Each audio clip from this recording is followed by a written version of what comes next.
जो है वो जलसे से खिताब भी किया। शौकत यूसुफजई साहब से फिर से राब्ता हो गया है। शौकत यूसुफजई साहब, आपको मेरी आवाज आ रही है? जी बिल्कुल आ रही है। अच्छा अच्छा, शौकत भाई, मैं पूछना ये चाह रहा था कि हुकूमत कह रही है कि आपको फ्री हैंड दिया, इसके बावजूद आप लोग जो है वो जलसा नहीं कर पाए, ये क्या हुआ है? देखिए, अगर जलसा नाकाम होता तो ये हमें काफी देर तक और भी छोड़ देते, लेकिन इनको पता था कि जलसा बहुत कामयाब हुआ है, पूरा लाहौर निकला है। और अभी तो इसमें केपी का काफिला तो शामिल ही नहीं हुआ था। अभी अली अमीन गंडापुर साहब अभी जलसगाह पहुंचे हैं और इन्होंने लाइट्स बंद कर दी, पुलिस गर्दी का मुजाहरा किया, पुलिस के जरिए इतने मौजूद लोगों को स्टेज से उतारा। तो ये तो सियासत और जमहूरियत का जनाजा निकाल दिया इन्होंने। और ये इनकी वो है शरीफ फैमिली की मेहमान नवाजी है। जिस अंदाज से उन्होंने ये हरकत की है, मेरे ख्याल से वो जितनी मजम्मत की जाए कम है। क्योंकि अगर आप इस तरह कदगने लगाएंगे सियासत के ऊपर तो फिर लोग मजबूर होंगे। ये तो देखिए, हमारे वर्कर जो है वो बड़े पुरअमन है और लीडरशिप की तरफ से उनको कहा गया है कि वो पुरअमन रहें।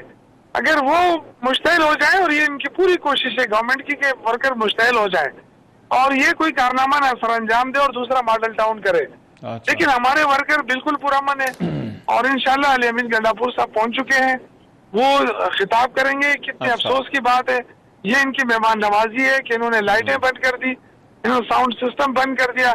लेकिन इंशाल्लाह ये लोगों की आवाज है कि इस हुकूमत ने अब जाना है। लेकिन ये जो टाइम वाली बात है, अब ये इस्लामाबाद के अंदर भी ये मामला बड़ा मुतनाज़ हो गया था कि क्या टाइम है। उसके बाद आपको पता है इस्लामाबाद में तो कुछ जो है वो मामलात भी खराब हुए इसी टाइम वाली वजह पे।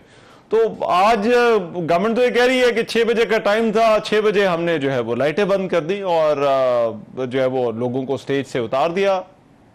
देखिए, ये कोई शादी ब्याह की तकरीब नहीं है। आपको पता है कि जलसे लोग बहुत ज्यादा आते हैं, बड़े बड़े जुलूस जब आते हैं ना तो उसमें टाइम लग जाता है। और इस तरह नहीं है, इन्होंने तो रास्ते क्या खोले थे, आपको पता है अटक के साथ इन्होंने बंद किया था। रास्ते में 3-4 जगह इन्होंने रास्ते बंद किए थे, फिर हमने उनको हटाया वो सारे वर्करों ने।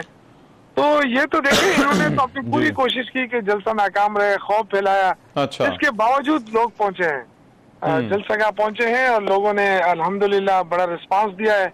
इसके बावजूद के खौफ और आस फैलाने की कोशिश आपको आप ये जो काफले आ रहे थे, क्या इनको कोई रास्ते वास्ते बंद मिले जो है वो खैबर पख्तूनख्वा से? और 3-4 जगह पे रास्ते बंद किए थे। अच्छा। 3-4 जगहों से रास्ते बंद थे, लेकिन वो वर्करों ने खोले हैं। अच्छा। और देखिए, यही तो बदकिस्मती है कि एक तरफ एनओसी देते हैं, दूसरी तरफ ये रास्ते बंद कर देते हैं, लोगों पे छापे मारते हैं, घरों के ऊपर वर्करों पे तशद्दुद करते हैं। तो देखिए ना, कल रात तक कितनी जगह, कल रात को ही तो इजाजत मिली, कितने इन्होंने सोचा कि ये लाहौर से बाहर कर देंगे तो लोग कम आ जाएंगे, लेकिन लोग तो वहाँ पे भी पहुंचे, कोई पैदल पहुंचा, कोई रस्ते में पहुंचा। आज तो पंजाब हुकूमत तो बता रही थी कि चंद 100 लोग ही हैं जो दूसरे शहरों से आ रहे हैं। और तो वो कोई आपके पास आइडिया है कि कितने लोग थे जो खैबर पख्तूनख्वा से चले थे या वो जलसागाह में नहीं पहुंच सके? देखिए, खैबर पख्तूनख्वा के लोग जिस तरह पहले आते थे जलसों में, उससे ज्यादा आज निकले हैं। अच्छा। और क्योंकि अली अमीन गंडापुर साहब खुद उसकी लीड कर रहे थे उसको, तो मेरे ख्याल से वो तो आपको पता है कि कितनी देर तक फंसे रहे। ये टूल प्लाजा के ऊपर पुलिस ने रास्ता बंद किया हुआ था। अच्छा। और जानबूझकर बंद किया हुआ था और उसको वजीर आला ने खुद खोला वो रास्ता।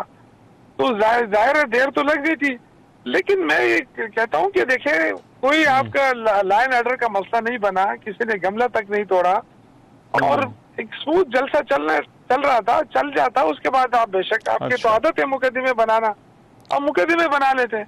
लेकिन ये क्या तरीका है कि पुरअमन जलसे पे दावा बोलना पुलिस का? वैसे आमतौर पर ऐसा मामला होता है तो हमने देखा है कि जलसों की जो इंतजामिया होती है वो पुलिस को कोई यकीन दहानी करा देती है, इंतजामिया को, शहर की इंतजामिया को, कि अच्छा हमें 1 घंटा और दे दें, आधा घंटा और दे दें। तो क्या वो भी कोई बात नहीं हुई जो मुंतजमीन थे जलसे के, उनकी और लाहौर की इंतजामिया की? नहीं जी, देखिए, जाहिर बात है ऐसा तो नहीं होता है ना। काफी देर तक उनसे कहा गया कि जी आप सिर्फ अली अमीन गंडापुर साहब का रास्ता खोल दें ताकि वो जलसगाह पहुंचे, क्योंकि उनको 1-1.5 घंटे से तो इधर रोका हुआ था। तो उनको आने दे, तो वो जलसा में खिताब करके बस वो ऐलान करने वाले हैं। तो इनको इस ऐलान से बड़ा खौफ था ये अच्छा। पंजाब हुकूमत इतनी घबराई हुई कि अल-यमीन गंडापुर आएगा और ऐलान करेगा और पता नहीं वो क्या कहेगा। तो जो खौफ था अल-यमीन गंडापुर का वो सबने देखा कि उन्होंने फौरन कि नहीं जलसा बंद खत्म करो। तो अच्छा। इतनी तो लिहाज मेरे ख्याल से रखना चाहिए, लेकिन इस सियासत के अंदर जो इन्होंने रवैया रखा, जो इन्होंने वो बनाया, मेरे ख्याल से शर्म की बात है। मुझे तो बड़ी वो हुआ कि हमारी दुनिया क्या कहेगी, हम किस नहज पे पहुंचे हैं कि हम तकरीरों से भी डरने लगे हैं, अब जलसों से भी डरने लगे हैं। ठीक। तो अगर या तो ये होता ना कि जलसे में लोग कोई वो करते, कोई शरारत करते या कोई इस तरह की कोई बात होती तो हुकूमत की जिम्मेदारी बनती है ना। लेकिन ये कि बड़ा पुरअमन जलसा हो रहा है और उस पुरअमन जलसे को आप तहस नहस करना चाहते हैं, पुरअमन जलसे के लोगों को आप मुश्तइल करना चाहते हैं, इश्तियाल दिलाना चाहते हैं। तो ये तो कहते हैं जी वो सीएम का ऑर्डर है कि जी बंद करे। तो सीएम तो इतने खौफजदा है सीएम। अच्छा भाई सबर तो करे ना, एक वज़ीर आला आ रहा है, कम से कम आप भी कल पेशावर आएंगी तो ये क्या हम आपके साथ ऐसा करेंगे? हम तो बड़े मेहमान नवाज लोग हैं। राइट, बहुत शुक्रिया। नहीं कर सकते। ठीक है, बहुत शुक्रिया। शौकत यूसुफ हमारे साथ मौजूद थे। अभी प्रोग्राम में एक ब्रेक शामिल करते हैं, वापस आते हैं इस ब्रेक के बाद।